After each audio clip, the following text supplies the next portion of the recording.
Okay, it's January 15th and last night we had so much expected snowfall and I believe we had between 20 and 30 centimetres. Look how deep it is. This is the most snow I've seen since I've been here.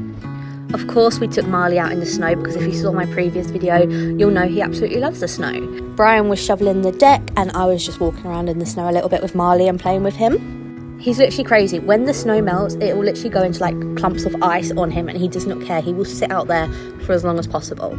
It was definitely not a day where you could drive out, and Brian actually couldn't even get to work this morning because it is so deep. I don't even think this video does it justice. I've always loved the snow, but being in Canada, this is real snow. We don't hardly get anything like this in the UK.